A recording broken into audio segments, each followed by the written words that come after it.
Você abre os olhos devagar, sentindo o ar frio e úmido da madrugada invadir seus pulmões. Não é o ar-condicionado do seu quarto moderno, com o zumbido distante de carros ou o brilho de um celular, não. Hoje, você não acordou no século XXI, você está na Europa medieval. O ano é 1348.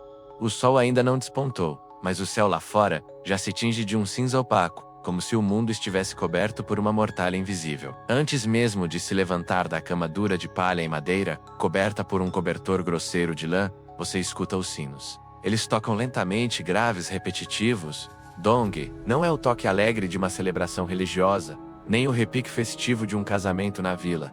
Não, esse som é sombrio, ecoando pelas ruas estreitas de pedra, como um lamento eterno. É o toque dos mortos. Os sinos anunciam mais uma alma levada para o além, mais um corpo a ser enterrado às pressas. Você se senta na cama, o chão de terra batida frio sob seus pés descalços. Olha ao redor, sua casa é simples. Talvez uma cabana de camponês em uma vila francesa, ou uma moradia apertada em uma cidade italiana como Florença. O cheiro de fumaça de lenha paira no ar, misturado ao odor de suor e comida rançosa. Você é um habitante comum dessa era, menos talvez um mercador, um artesão, um camponês ou um servo. Sua vida é regida pelo ciclo das estações, pela igreja e pelos senhores feudais. Mas algo está mudando, algo terrível. A Europa medieval é um mundo de contrastes brutais, onde a grandeza e a miséria andam de mãos dadas. Castelos imponentes de pedra cinzenta dominam as colinas, com torres altas que parecem desafiar os céus. Catedrais góticas ergam-se, como dedos ossudos apontando para Deus, com vitrais coloridos. Mercadores aventureiros atravessam estradas perigosas, cheias de bandidos e lama,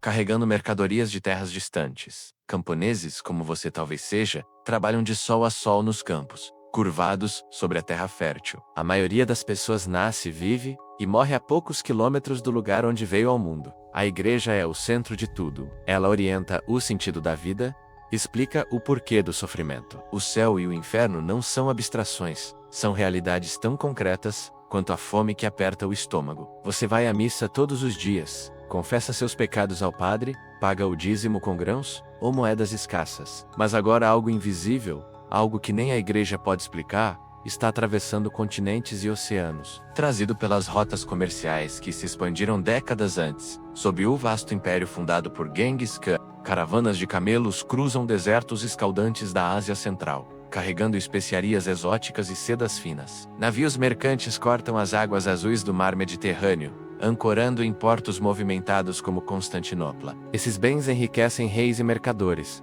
mas junto com eles viajam passageiros indesejados, pulgas minúsculas, escondidas no pelo de ratos pretos que se infiltram nos porões dos navios. E nessas pulgas, bactérias mortais. Yersinia pestis, como os cientistas do futuro a chamarão mas para a boca, é apenas a peste, o flagelo de Deus. Em outubro de 1347, os primeiros navios genoveses chegam ao porto de Messina, na Sicília. Os marinheiros estão mortos ou agonizando nos conveses. Febre altíssima os consome, como se o inferno queimasse por dentro. Inchaços negros e inchados surgem nas axilas, virilhas e pescoço, menos bubões purulentos que vazam pus e sangue. Alguns deliram, gritando visões apocalípticas antes de expirar. Outros sangram internamente, tossindo sangue escuro e espumoso. A cidade em pânico tenta expulsar os navios de volta ao mar, queimando-os ou afundando-os. Mas é tarde demais. Os ratos já desceram para as docas, as pulgas já pularam para novos hospedeiros, a doença se espalha como fogo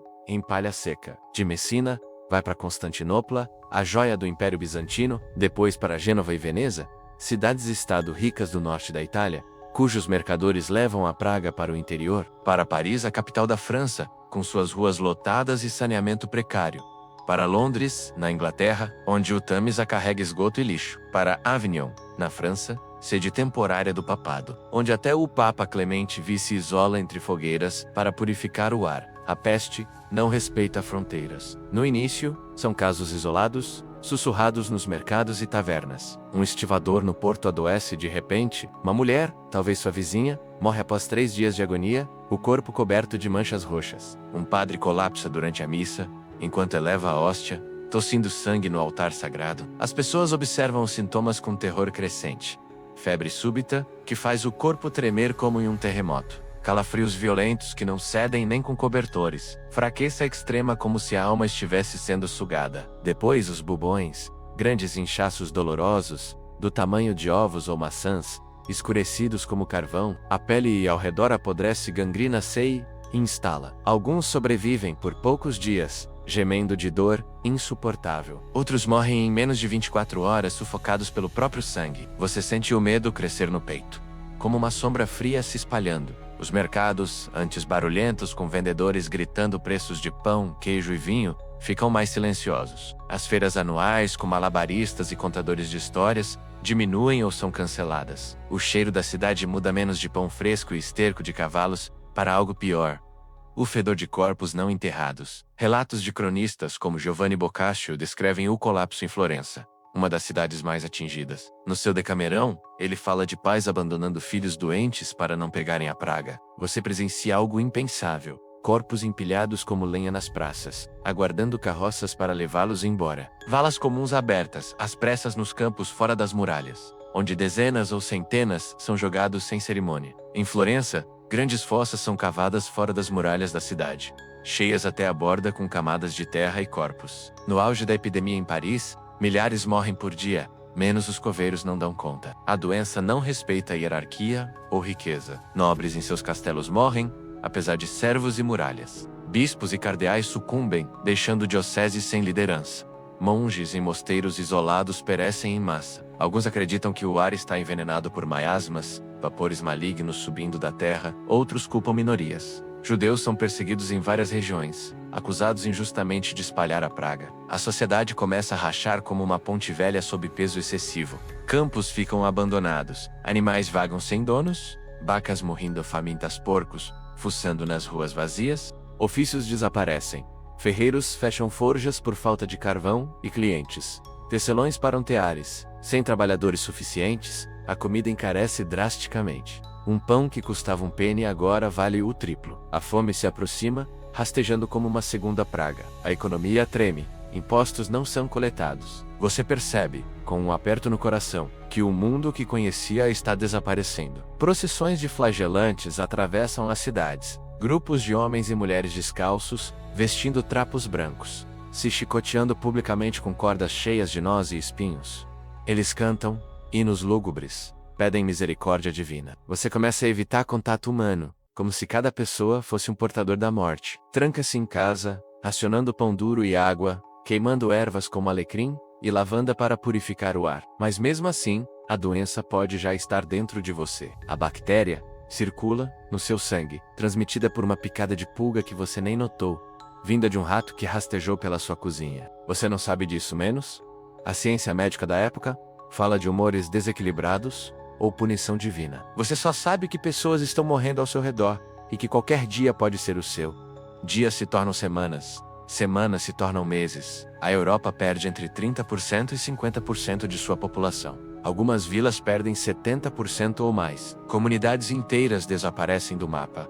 Casas abandonadas caindo em ruínas. Mosteiros ficam vazios, com livros sagrados cobertos de poeira e ecos de orações silenciadas. Cidades como Florença veem sua população cair pela metade em poucos meses. Em Londres, carroças coletam corpos, mas do horror surge transformação, como uma flor brotando de solo encharcado de sangue. Com menos trabalhadores, os camponeses sobreviventes, menos como você, se tiver sorte, passam a exigir salários maiores. Senhores feudais enfrentam escassez de mão de obra, forçados a conceder liberdades, menos dias de trabalho gratuito. A estrutura rígida do feudalismo começa a enfraquecer, abrindo caminho para mudanças sociais. Terras ficam disponíveis aos montes, herdeiras de famílias dizimadas. Sobreviventes herdam propriedades. A peste não destruiu apenas vidas. Ela alterou profundamente o curso da história europeia. Acelerou o fim da Idade Média, pavimentou o caminho para o Renascimento com questionamentos à igreja. Você caminha por ruas que antes estavam cheias de vida.